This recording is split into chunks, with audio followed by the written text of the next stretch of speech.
Hey there guys, it's Sarah from Sarah's Socials coming to you from my Goshiwon room in Seoul. So I'm gonna have to talk a little bit quietly during this video because this is actually a student residence and we're supposed to be quiet in here. So I don't want to be obnoxious even though I'm making a video, so I hope that you can hear me clearly. If you can't, let me know in the comment section below and I will try to explain further anything that you didn't understand. So first I'll let you know what a Goshiwon is. Basically it's really cheap housing for students who want to live near their university, or like if they're doing a special study program they can live there. It's very, very small, but it's also really cheap. Like the room that I got here, I'm staying here for about 5 weeks and it's gonna cost me I think $330 for a month, which is really not a lot when you compare it to like most other major cities in the world. Like I'm in Junggu, which is like right in the middle of Seoul.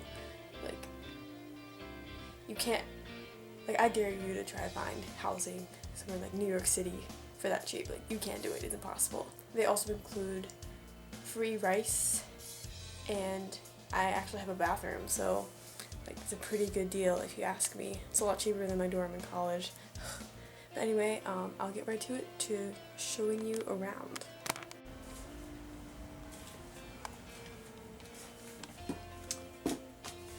Cool, so we are now in my room. Filming is going to be a little bit difficult because it is so small, but I will try my best. Here's my mirror. Here's me. Hello. So one of the first, get up on the bed. One of the things that you're pretty much guaranteed to find in a Goshiwon room is a desk. So yeah, I haven't actually put anything in the drawers yet because I just moved in literally I think 2 days ago, so I didn't really have time. But there's also this nice shelving stuff. Nothing in there yet because I haven't lived here long enough, but it's pretty, I mean it's a pretty good deal considering the price especially. So we're going to come over here to my bed. I'm going to stand up on this chair so that you can actually get a decent view. This is my bed. Standard twin size, I believe, maybe a little bit smaller. But the blankets and everything were included. I bought that cushion at Daiso. I think it was $5. There's this little rack where we can hang towels and clothes because there's no dryer. Most Koreans do not use the dryer, they just hang their clothes. So this is where I would do that on top of, in case I have any extra stuff that I don't want to hang on the clothing line outside. This is another closet. Just got my suitcase in there for right now because I haven't really had time to unpack. My other suitcase is stowed under here. I could probably fit it lying down if I wanted to down there, but since I access it fairly regularly, I didn't really want to do that.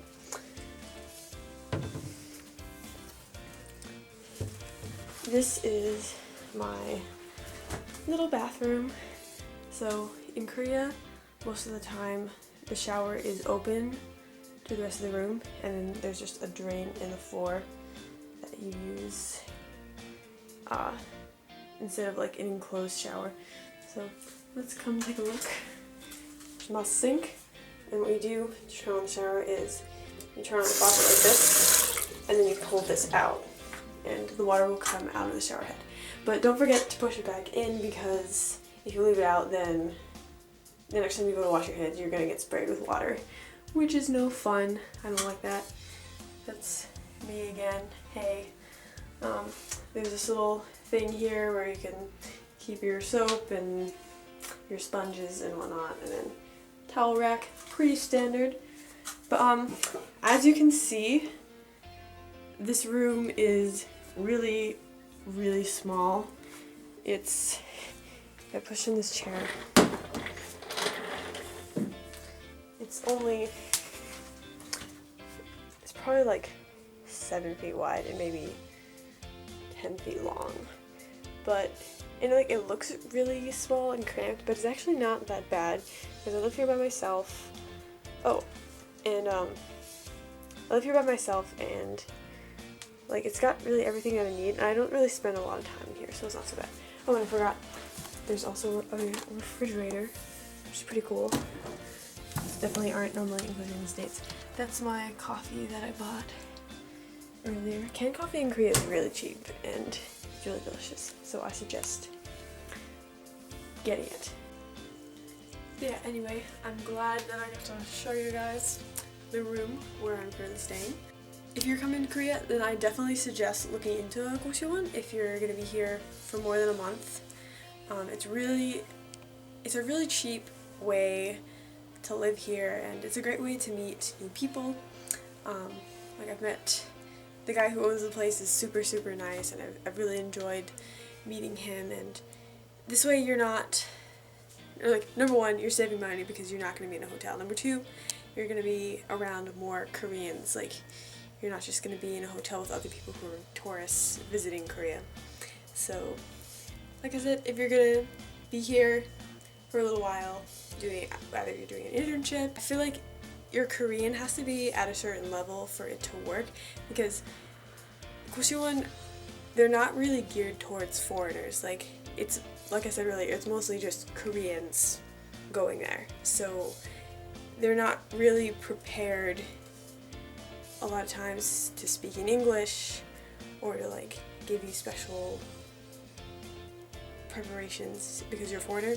So if you have to have a certain level of like cultural linguistic fluency, I think, to like reserve and live in a Goshiwon.